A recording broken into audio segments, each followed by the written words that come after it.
காக்கைகள் நம்மளுக்கு காட்டக்கூடிய சகுனங்கள் என்னென்ன அப்படின்றது தான் இந்த வீடியோல நீங்க டீட்டெயிலா பார்க்க போறீங்க. பொதுவா முன்னோர்கள், அதாவது இறந்த முன்னோர்கள் காக்கை ரூபத்துல வருவாங்க. அதனால காக்கைகளுக்கு சாப்பாடு வைக்கிறது முன்னோர்களுக்கே சாப்பாடு வைக்கிற மாதிரி அப்படின்னு சொல்லிட்டு வீடுகள்ல விசேஷ நாட்கள்ல ஃபர்ஸ்ட் அந்த சாப்பாடு எடுத்து காக்கைகளுக்கு வைக்கிற பழக்கம் நம்ம தமிழ்நாட்டு கல்ச்சர்ல வந்துட்டு இருக்கு. ஆனா அந்த காக்கைகள் சம்டைம்ஸ் வீட்டு வாசல் நின்று கத்துச்சு அப்படின்னா வீட்டுக்கு யாரோ கெஸ்ட் வர போறாங்க அப்படின்னா சின்ன வயசுல இருந்து நம்ம நல்லாவே கேள்விப்பட்டிருப்போம். ஆனா அது மட்டும் தான் இருக்கா?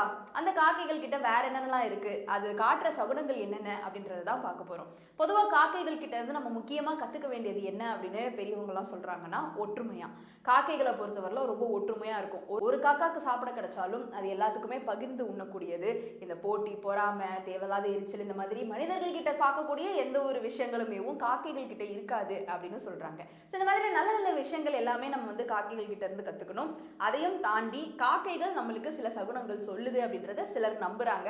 நம்புறவங்களுக்காக தான் இந்த வீடியோ. ஸோ காக்கையை பொறுத்த மட்டும் ஒருவருடைய வாகனமோ இல்ல கொடையோ இல்ல காலனி, அதாவது ஸ்லிப்பர்ஸோ இல்ல அவங்களுடைய உடல்ல அதோடைய இறக வச்சு லைட்டா இப்படி வருடி கொடுத்துட்டு இருக்குது அப்படின்னா அவங்களுக்கு அகால மரணம் ஏற்படும் அப்படின்னு சொல்றாங்க. இதுதான் காக்கை கொடுக்கக்கூடிய ஒரு சிம்பலம்.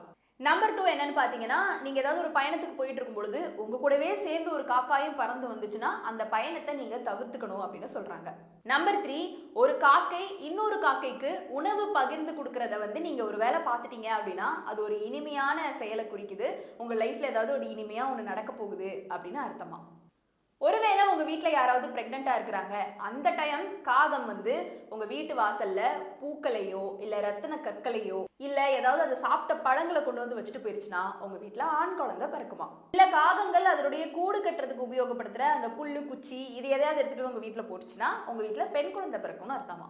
ஒருவேளை நெல்லு இல்ல ஏதாவது ஒரு தானிய வகைகள், ஈரமான மண்ணு, காய், கனி ஏதாவது கொண்டு போட்டுச்சு அப்படின்னா ஒரு குறிப்பிட்ட பொருளுடைய வகையில உங்களுக்கு லாபம் ஏற்படும் அப்படின்னு சொல்றாங்க. ஒருவேளை காக்கா உங்க வீட்டு மொட்டை மாடியில நின்று சூரியனை பார்த்து கத்திக்கிட்டு இருந்தாலோ சிவந்த பொருட்கள் ஏதாவது எடுத்துட்டு உங்க வீட்டுக்குள்ள போட்டாலோ உங்க வீட்டுக்கு ஒரு தீயினால ஏதாவது ஒரு பாதிப்பு ஏற்படும் அப்படின்னு சொல்றாங்க. காகம் அமைதியா உட்காந்து கிழக்கு திசை பார்த்து கத்துனா உங்க வீட்டுக்கு அரசாங்க ஆதரவு, நண்பர்களுடைய வருகை, தங்கத்தால் லாபம் இல்ல நல்ல உணவு கிடைக்கும் அப்படின்னு சொல்றாங்க. காகம் நீங்க நடந்து போயிட்டு இருக்கும் பொழுது உங்களுக்கு ஆப்போசிட்ல வலது புறத்துல இருந்து இடது புறத்துக்கு பறந்தா லாபம் கிடைக்குமா, இடது புறத்துல இருந்து வலது புறத்துக்கு பறந்தா நஷ்டம் கிடைக்கும் அப்படின்னு சொல்றாங்க. பூனை குறுக்கு போனாதானே இதெல்லாம் சகுனம்லாம் சொல்லுவாங்க. ஆனா காகத்துக்கு இவ்வளோ இருக்கா அப்படின்னு கேட்டீங்கன்னா இதெல்லாம் கொஞ்சம் கம்மி தான். நேரத்தின் கட்டாயம் கருதி நான் ரொம்ப கம்மியா சொல்லியிருக்கிறேன். இதையும் தாண்டின நிறைய விஷயங்கள் இருக்குது. ஸோ இந்த காகம் இதெல்லாம் பண்றதுனால இப்படிலாம் நடக்கும்னு நீங்க நம்புறீங்களா? ஸோ சில அபசகுனங்களும் நான் சொன்னதுல இருக்குது, சில நல்ல விஷயங்களும் இருக்குது. நம்ம நல்ல விஷயங்களை மட்டும் எடுத்துக்கலாம். நெகட்டிவா நம்ம யோசிக்கிறதே நம்ம லைஃப்ல நிறைய நெகட்டிவான விஷயங்களை கொண்டு வந்துடும். அதனால காகம் எப்படி பிறந்தா என்ன, நம்மளுக்கு நல்லதே நடக்கும் அப்படின்றத நம்புவோம். ஒருவேளை நீங்க சில சகுனங்கள் பாக்குறீங்க அப்படின்னா அதுல இந்த காகங்கள் என்னென்னலாம் பண்ணுது அப்படின்றதையும் நோட் பண்ணி வச்சுக்கோங்க. இந்த வீடியோ பத்தின உங்களுடைய கருத்து இருந்தா கீழே கமெண்ட் பாக்ஸ்ல என் கூட ஷேர் பண்ணலாம்.